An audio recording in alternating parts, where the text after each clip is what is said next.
Welcome to Connecting Juice, everybody. Work in progress. Shout out to your fine self. Give yourself one of those because you're showing up. You're doing the work. You're connecting, and that's what matters now more than ever. And I'm super honored. Hey, Hobie, great to see you here. Thanks for making time, buddy. The whole point of human connection is to create and develop relationships that matter, of meaning, of worth, of value. And they can be any kind of relationship you want. This Connecting Juice comes from my fine colleague, Sarah Sinclair up there, my Sinclarity, and I coming up with the idea of membership several months ago. We got it going, it was incubating, and today's the official launch. So human connection is all about those creating and developing those meaningful relationships. And so today, what I want to do is I want to give you a whole bunch of tactics. Now, because you are early adopters, because you are making this extra effort, I'm going to send you the list. So today you can simply plug in. I mean, if you wanted to write notes, obviously go for it. But I also want to send you the list of the tactics I'm sharing today. I know I'm an overgiver. Sarah will tell you that. Larry will tell you that. That's cool with me because you're giving right now. So I appreciate the juice you're bringing on back. So I want to share with you some specific techniques and tactics that are really effective for staying connected, especially right now. We don't even have to talk about that. We're not going to. But always, these are evergreen tactics too. And for the record, we're going to open this up in about 13 minutes for all questions. Any live coaching you want, any questions you have, you can put anything in the chat roll if you like. Otherwise, if you have a question even now, there's a little button underneath participants. You can get a map of who is listening or who's here on your right side of your screen. And then there's a little raise your hand symbol that's blue. And if you do that, I will see that symbol and then I will make sure and call on you. So here we go. Some tactics you can do right now to be connected, to stay connected, and to boost your connections, your human connections, those relationships that matter. Number one, make some phone calls. Pick up the phone. It's so easy this day and age to text, to email. Easy isn't always the best. We all know that. So doing the real thing, picking up the phone. Hey, Elizabeth, what's going on in your world? What are you up to? What can I help support? Really having that one-on-one is critical. It seems almost like the quote no-brainer, but we've all got a brain, so let's all use it. Let's plug in. Every time I'm in a slump, I think I need to pick up the damn phone and call somebody. So I do. If I can't go walking with my friend Stephanie there in the screen, then I'm going to pick up the phone and call somebody because I know, and this is what I want you to think, when you make that phone call, think, who would I love to know what's going on with right now? Who is that person? Who needs some extra support? Who hasn't had a live phone call or a live conversation today? What can I do to help them have a better day? Mario knows this well. Mario is involved in mental health. It's really important, isn't it, Mario? To stay in touch, to let people know you're thinking about them. So pick up the phone, make a call. Second one, set up and make virtual calls. Again, Zoom is from the goddess, my friends. Use Zoom, use Skype, use FaceTime, use whatever you use to have live interactions. That's the key. When we're socially distanced, which actually makes my hair fall off, it's bad, but we can still squeeze those lemons and make some lemonade. So line up those virtual calls, stack it high, watch it fly. Choose an afternoon and line up 2 or 3 calls. Choose a follow-up Friday, as I've dubbed Friday several months ago. Stack it up. Janice, I know you do work with great clients all over the world on your send out cards and your LinkedIn coaching. It's a gift. Let's use these tactics and techniques. And Zoom is really, really stepped up, by the way. Probably most of you have noticed that. So they're really in the giving mode right now. Number 3, make and send short video messages. Now, I think most of you know what that is, but I'm going to do one right now. You take your phone, you put it into your video mode, get your camera, then this is get over yourself. You're all beautiful people. Don't get balled up in that. You set your phone, you set it on yourself, and then you go. Let's see, I'm going to do it to my friend Megan. Hey Megan, Ginger here. Want to let you know I'm thinking about you today. Let's catch up. Let me know when you have time to talk for 15 minutes. Tell me what's going on with you, what I can be doing to support you. And I miss you, friend, and I can't wait to talk to you soon. Thanks. Bye.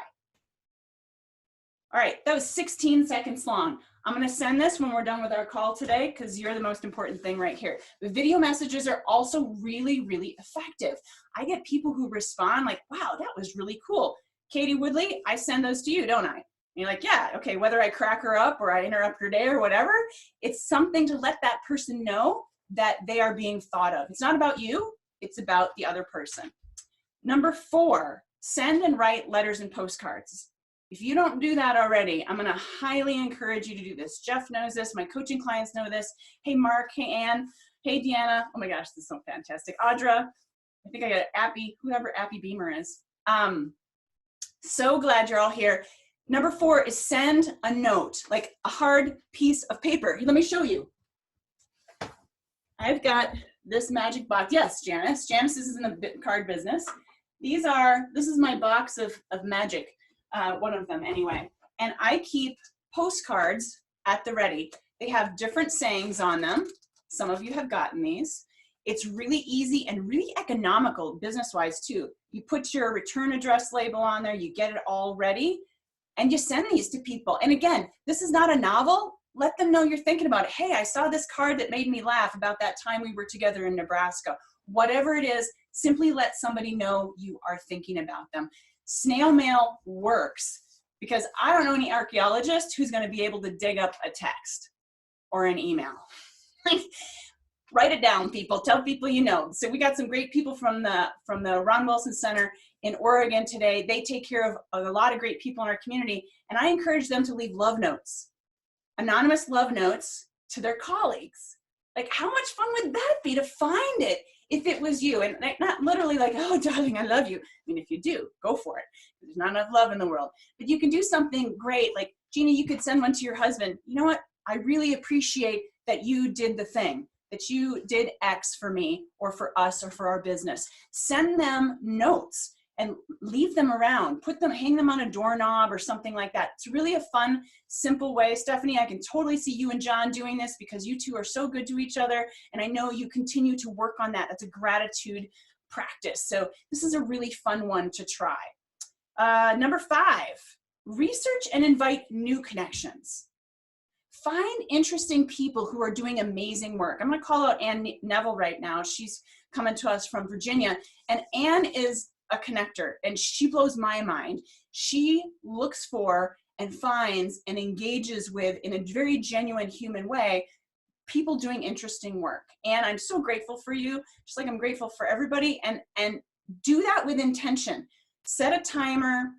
Give yourself a block of time to do that on whatever that regular basis is. Maybe it's once a week, maybe it's every other week, but set a chunk of time and be very intentional about who you're reaching out to. Now, here's the permission slip to all of this.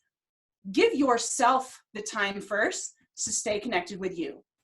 We're going to talk about why next month in Connecting Juice. And the why is the core of where everything comes through. It's your purpose, it's your gift, it's your vision for your own life. Some of you have been through that with me, either coaching or in the room. I know, Elizabeth, you did that when we were in Nebraska. And it's a very powerful exercise. And so I hope you'll consider joining us for the membership in general. Today, of course, this is complimentary. I'm super glad and grateful again you're here. But connect with yourself first to know where you're putting your time. You do not owe anybody any of your time. Hear me, my friends. Your time is your time. You get to choose. So connect with yourself first. Number 6, get organized and active on your platforms. If you are on Twitter, if you are on Instagram, if you are on LinkedIn, wherever you're showing up, maybe step back and say, am I on all the platforms that I want to be? Am I on too many? Chances are good you are. Like, what a great time to clean house. Get rid of one that you just don't like. If you don't like one of the platforms, give yourself permission to say, you know what, see you later. I'm going to go over there, or I'm going to be on that platform, and go. Because when we concentrate our effort to where we really want to be, we connect better with more authenticity. We give better. We're really plugged in, and people can feel that. People can feel it. They can tell it. And it's so much more productive. Mark's in the house. Mark's a productivity expert and a poet. And he knows, like, getting clear on where you put your time is gold. Absolutely. So get clear on that. Number 7, give in all your efforts. I think you are all givers, truly. You give wisely, though. The giver's gain, if you've heard that term, means that you give to people who return, and it's not a scorekeeping. I want to be clear. Giving is wholehearted, and it's to the people who you believe you truly want to help, to support, and it comes back around. Being a connector, I've had to have my own, what do you call, come to Jesus talks once in a while, like, wow, where am I giving my time? And why don't I start getting resentful if somebody doesn't return it? And then I have to stop and say, well, wait a minute, why am I giving to begin with? For example, I've thrown hundreds in my life, dinner parties. Some of you have heard me talk about this. And once in a while, I would stop and say, well, why don't I ever get invited to dinner? I'm like, but wait a minute, Ginger, that's not why I do it. That's not why Larry, my fine husband who I adore, and I do it. We do it to give, so we get selective about where we give and how we give. It doesn't mean we're snobs. It means we're choosy. Be choosy, my friends. You're amazing. Number 8, be curious, be interested, ask questions. When you call people, when you video message, when you LinkedIn invite, whatever it is, invite them to share what's going on with them first. Put them first. The customer is not always right.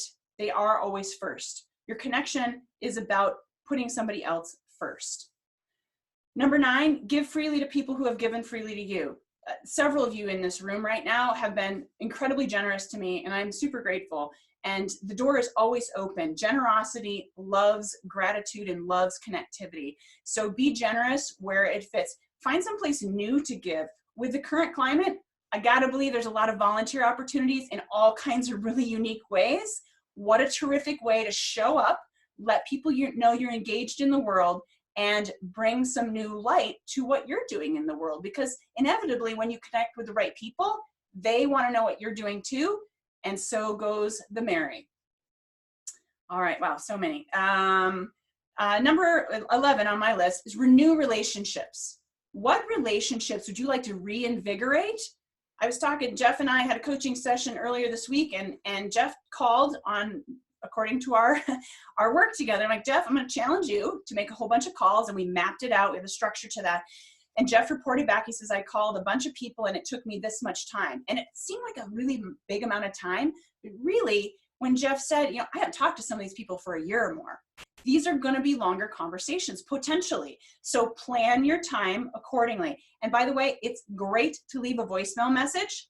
So if you're going to make the calls, think through what you would leave on the message. And it's not a diatribe. It's not a essay.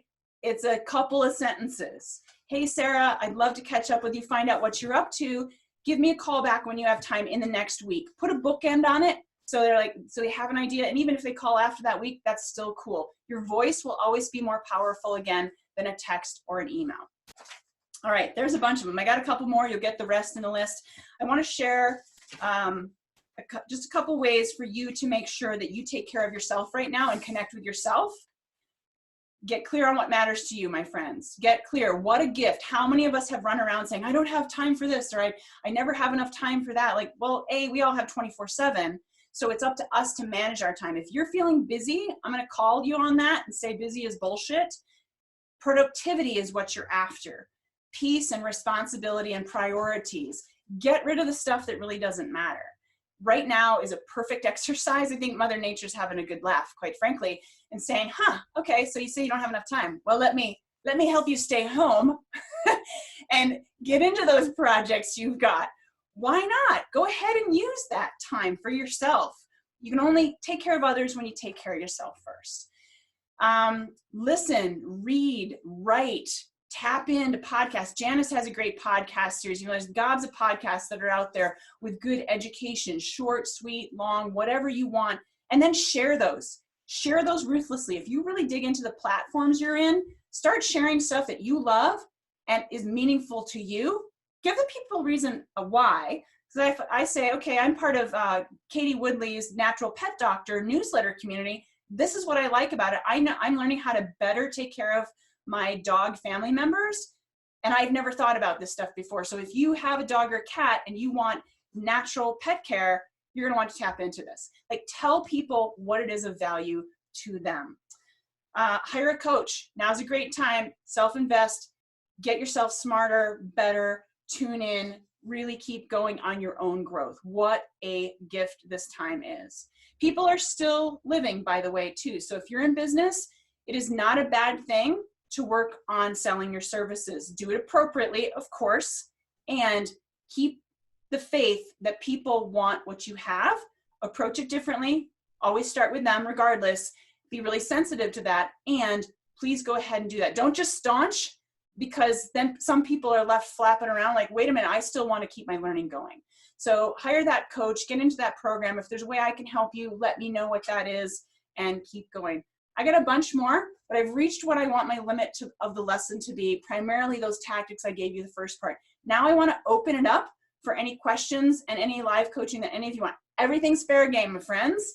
So you can ask anything you like, fine points, big points, anything that's going on for you that I might be able to help you with, and I'd love to be able to answer your questions. So I'm going to rely on my tech team, Larry and Sarah, to see what we got here. And you can raise your hand like that if you want to, if you've got a question or a comment that will add value for the whole group. Feel free. So, indeed. Well, you all look so good. This is like Brady Bunch on steroids. This is great, indeed. Any questions? Hey, Ginger, I have a question. Yes, Erin, please. I would love if you did this, if you walked us through, if you're reaching out to people who don't know you and you're going to try to connect with them, like a non-creepy, non-spammy way to initiate that contact. Excellent question, Erin. Thank you. Erin's calling from Portland, Oregon, I think, unless you're gadding about somewhere else. No, I'm still in Portland. All right, very good. One of the fabulous CPAs of our nation with a great sense of humor. So how do you reach out so it's not creepy? Great question. So in the Canon, I know a lot of you have the Connectivity Canon. You can get your own copy if you don't have one. I lay out the framework of how to do this. And this is where your first move comes in. The first move is initiating the initial contact. So whether you're standing in line at the post office, or you're walking by a neighbor, or you're at the park, or you're at work, wherever it is, how do you start a conversation that's not creepy? Well, you want to come up with something that's positive, open-ended, and safe. Pleasant. So you could comment on a common topic. For example, say Mario and I are at the water cooler together, we work together, we're at school, wherever that might be, and like, so is there any music you're listening to right now that you love? Or it could be, one thing I like about it is, what's a great thing about your week so far? I like to use that because it's very positive. You're gonna need to read people's language, but if you can start with something that is safe, that's not controversial, save the hot stuff for later. You wanna get to that, but save it for later. And open up the question. Now, there's a couple of really common topics people will sometimes use: weather, sports, some big popular culture, the Olympics, those kinds of things. If those are going on and you feel comfortable starting with those, go for it. I wouldn't necessarily encourage the weather because it's just so banal and people like, oh no, not another weather conversation. I mean, go for it. If you want, you could ask something that relates to weather in a unique way, but start with something that is safe, open-ended, and pleasant, and go from there. Then you reach the why in your road. You decide, am I going to keep this going? Am I getting something back? Are they receptive? Are they okay with this? Or is this where it stops or ceases and I keep moving? One example I share is once in a while I ride the bus system where I live. And I could make a first move that's not creepy at the bus station, asking somebody who else might be there and say, do you know if the bus is on time? Now that's a closed-ended question. I get that. At the same point, it could be a jump off area for people because they're going to say yes or no, or gosh, I don't know, let me get my app out, whatever it is. So there's always a way to try to find the way forward. So great question, Erin. Thank you so much. Indeed. Who else has a question? I've got a question for you, if you don't mind. Hobie, yeah, let it rip, brother. It's great to see you. Oh, it's great to hear you as well. A couple of them for you, and they're actually very specific, but could be perceived as slightly opposing each other. So the first question is, we're in the service industry, and you got a client or a prospect rather that you really want to connect with, and you call them and they say, oh, it's great, sorry I missed you. I totally agree with you. The phone always works best. And then you keep trying to plan a time to talk. You keep calling back. They don't answer. When is enough times? When do you say, you know what, screw it, I'm going to give up on this one here? And the opposing question to that is, and this is, personal, professional, whatever, and I think it's a question that a lot of us want to ask you, and that is deciding when someone just isn't reciprocating, isn't giving just like you're giving to them, Mm-hmm. and deciding when you really don't necessarily need to keep a steady contact. How do you drop that contact off, especially if they keep coming back and asking for more? Sure. Great questions, Hobie. Hobie's a sensory scientist, y'all, and he's given a TEDx talk too. So great questions, Hobie. How many times is enough times for reaching out? That is a great one.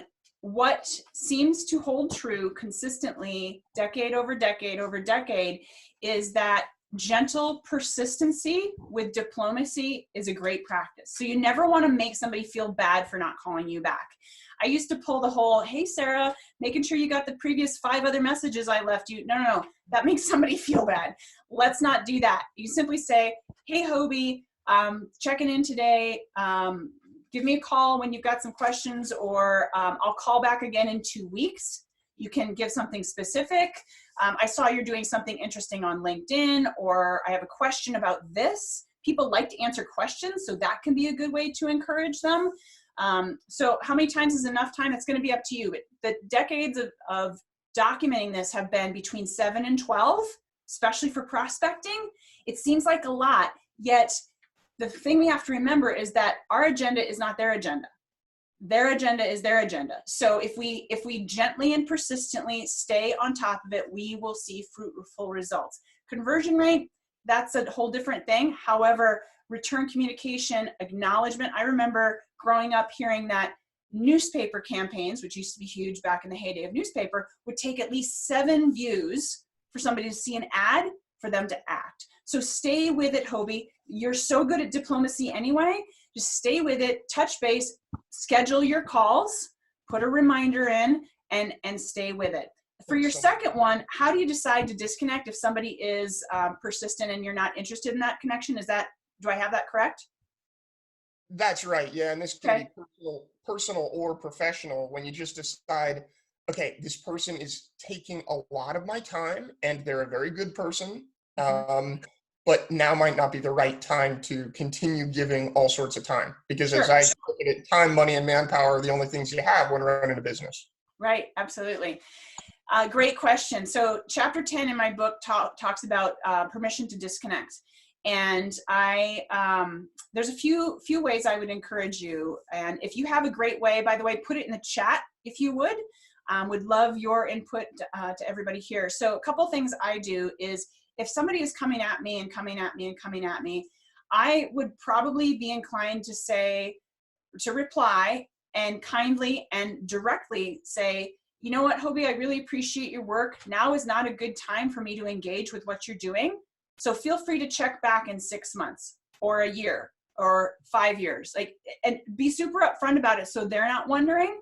And then you let yourself off the hook. And then if they do circle back in 6 months, okay, maybe something's changed for you. And at that time, if nothing's changed for you, you're like, you know what? Thanks for checking back. I'm going to keep you in mind for X, Y, and Z. But right now, I'm going to pass on developing this relationship. There is everything okay with that, because none of us want to be left hanging. It's so much better to go directly in. I know there's some lurkers and some, people spam and are trying to sell on LinkedIn, on every platform.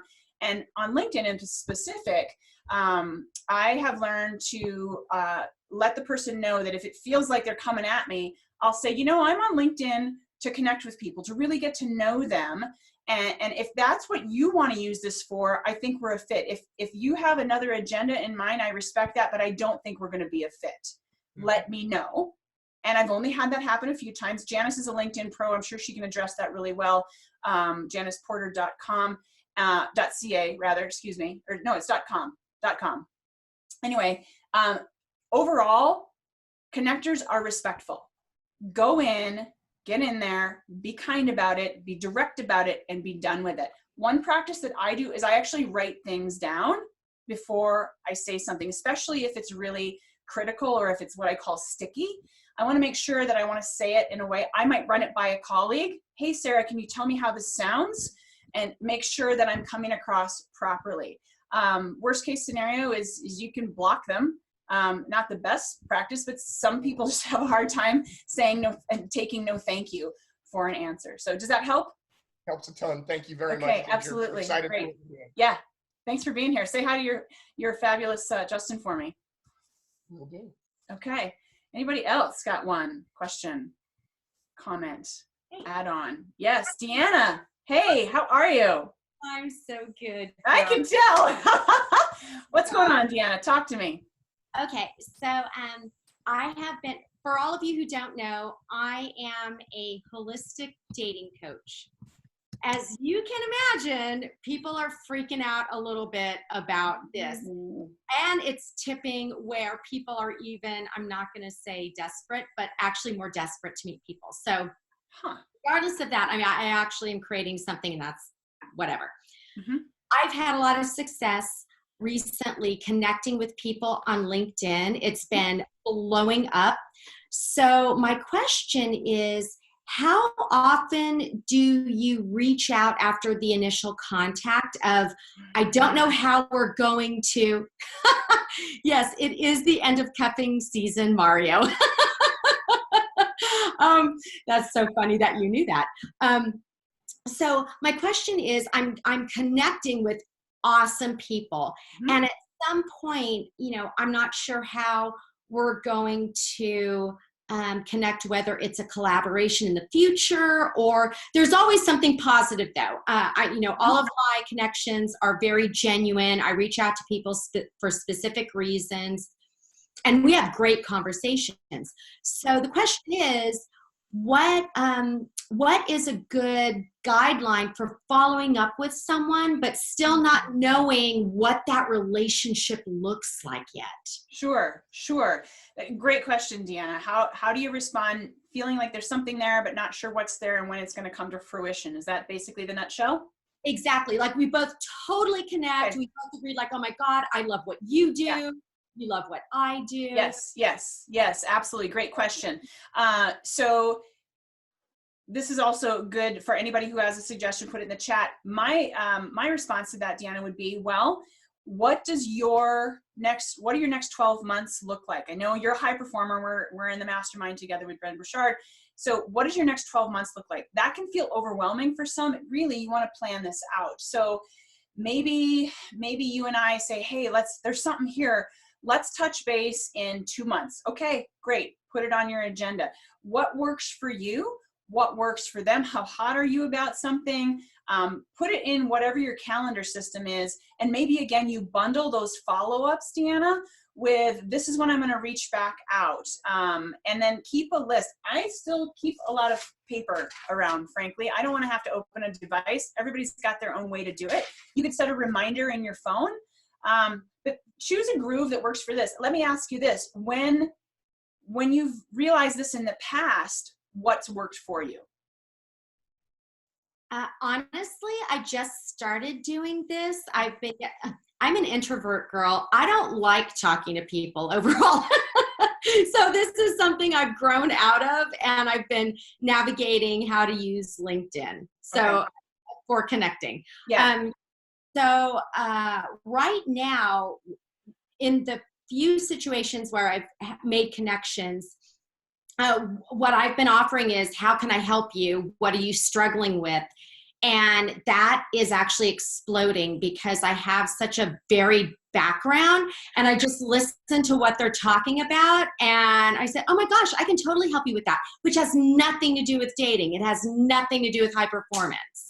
Right. So great clarification. So when you're reaching out, when you're developing new contacts, it's easy to go down the road where, holy crap, my days are now all of a sudden full of other people, and not all of it's productive, not all of it are the connections I want, and how do I thin this herd and manage it? So be really protective of your time. I decided to use 4 to 6 p.m. on weekdays for my new connecting calls, and for the ones that are untested, the ones that are growing. So for several of you have been subjected to that. Like that's the zone that I reserve with rare exception, depending on time zones and things like that. But I reserve those chunks of time, Deanna, so then I limit how much I actually do of that, because I can go down the rabbit hole too. It's really easy to like blow whole days doing this. And then also I would ask them, I like to turn it back to them and say, well, what do you think we could do together? What's us one specific idea? Specific is terrific. Ask for one specific idea on what they think if they're feeling the same way. And in turn, you offer one specific idea, knowing that you're not quite sure where it's going to go. But for example, you and I could say, hey, wouldn't it be great to co-write an article on holistic connecting? Let's talk. Are you interested in talking about that, Deanna? You could say yes or no. If you say yes, you're like, yeah, that sounds interesting. And I could say, if I'm you, I could say, you know, let's read that. I want to think about this for a month.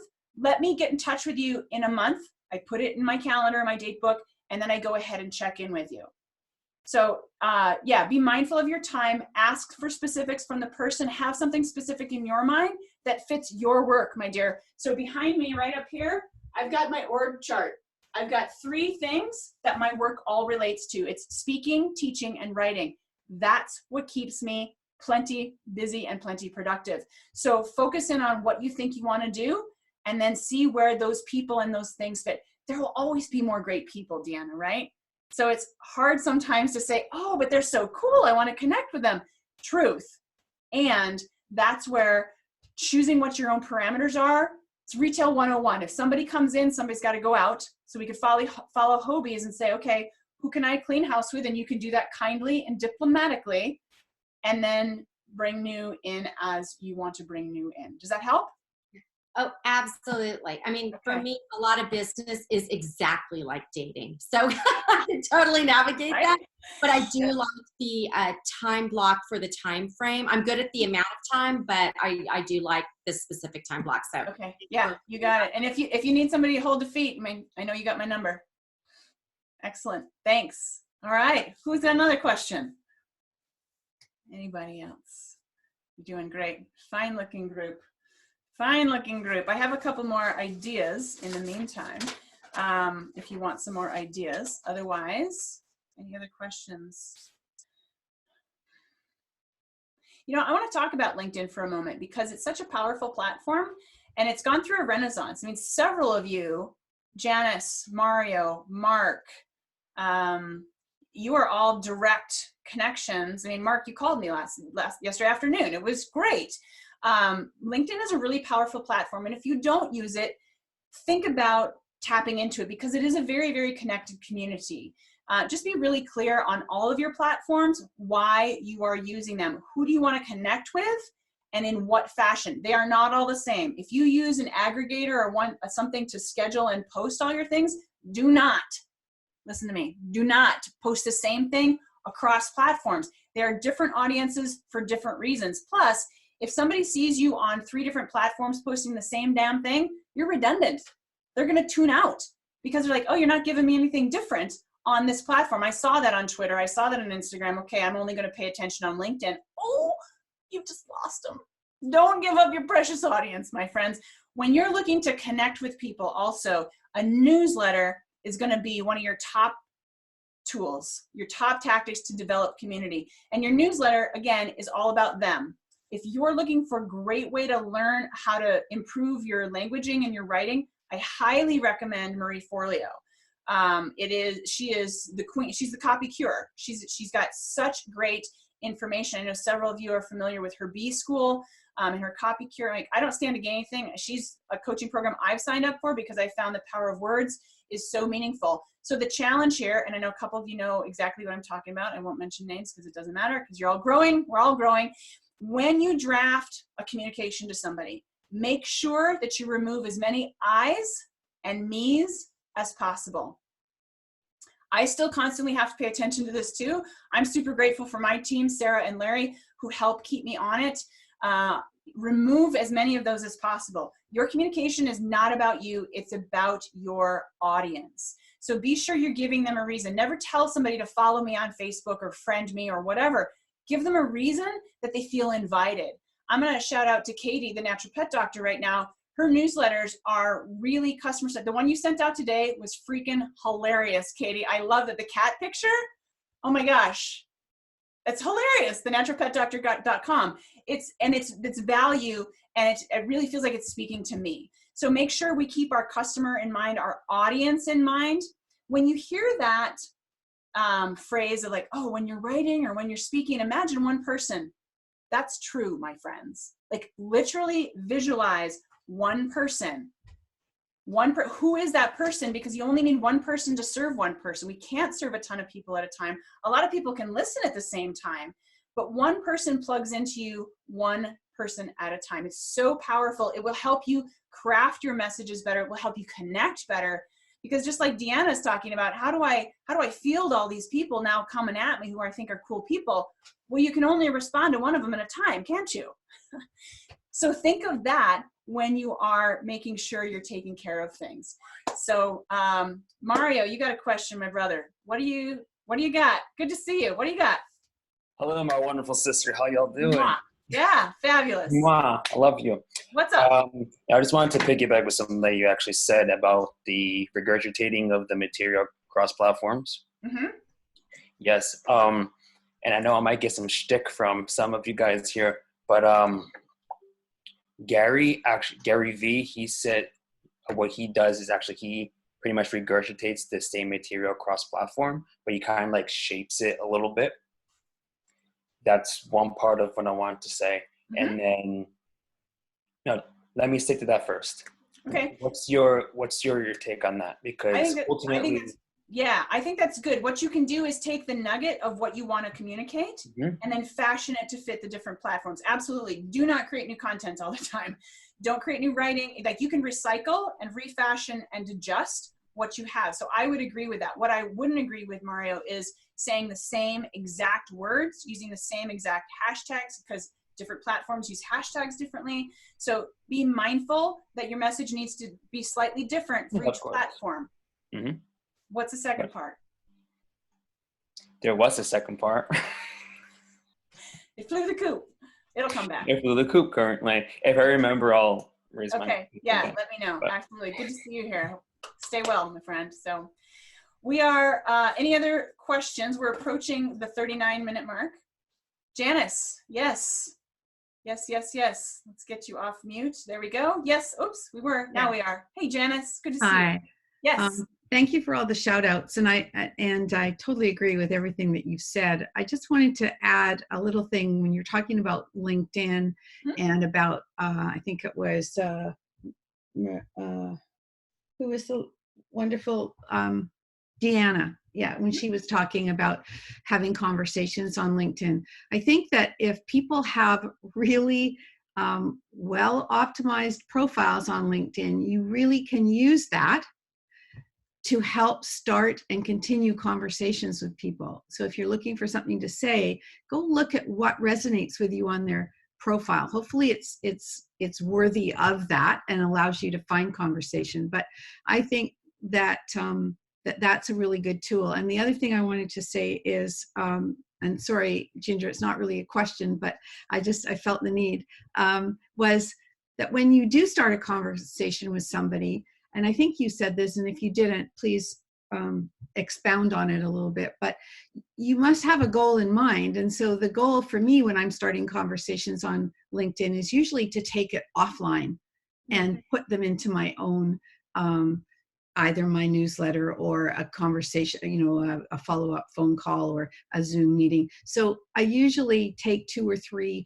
messages depending on my gut feeling about somebody before, sometimes I go offline right away with them and other times it takes longer. But I need to I know pretty quickly whether I want to pursue it or not. Your take on that? Yeah, great add-on, Janice, definitely. And you would know well as a LinkedIn pro as too. So yes, have a goal in mind. Is the goal to truly find out more about them? Is there something that strikes a chord? What resonates? How do you think you could possibly serve them? It's totally cool to think that there might be a client relationship in there, and that's not what you go for first. Like, let's have the dance before we jump in bed. And so keep that in mind. I think that's a great add-on, Janice. Thank you for that. So yes, definitely don't be the spammer. Every time you invite on LinkedIn, truly invite, add a personalized message, because I say yes to most people with rare exception. If they don't have a picture or they're using a cartoon, I don't. If they don't have anything about themselves, I'm like, hey, this is a connecting platform. Tell me something about you so I know who the heck you are. Then I'm probably going to say yes. At the same time, Janice is right. Your profile is all about sharing what's amazing about you, not in a bragging way, but in a like, hey, this is what I bring to the world. And then find other people like that, which is what she's referencing. Find somebody who's interesting, that resonates with you. Then you have your jumping off point. Did you both grow up in Minnesota? Did you both swing dance when you're in college? You know, whatever it is, find the connection and then keep going from there. And then call the ball, for sure. Not every contact needs to turn into a connection. Give yourself that permission slip to say, I'm in the exploration mode. I'm always in the exploration mode. There's 7 billion some people on this planet. There's some really fascinating characters, all of whom are in this room right now. Let's go ahead and do something with who is already here. And then you can go ahead and quietly let the other ones go, because they may still be tuning in, and there may be a moment and there may not. And that's cool too. So we're at the wrap of the Connecting Juice. If anybody has any additional questions, raise your hand, or I'm going to wrap it up, and I'm going to thank you for being here. Let's take that picture, that screenshot. Larry's ready for it? Okay. Oh, so he's ready for it. So, you know, look your finest. You can wave if you want, whatever it was. Go 3, 2, 1. Got it? Okay, great. Thank you for being here. If this was valuable for you, if you think somebody else would find value in this, please invite them to join our Connecting Juice membership community. We would love, love, love to have you. Next month, I'm going to talk about the why. We're going to do an exercise with what it means to really understand your why, your vision, your purpose. When you're looking for workshops, speaking, virtual and live, the team is on it. Sarah, you can contact her anytime, speaking at Ginger Johnson. Reach out to me. Of course, y'all have my contact. And go forth, and whatever you do, my friends, keep connecting. It's so important. You matter. Your work matters. We are making a difference. Take good care, and we'll see you next time. Bye.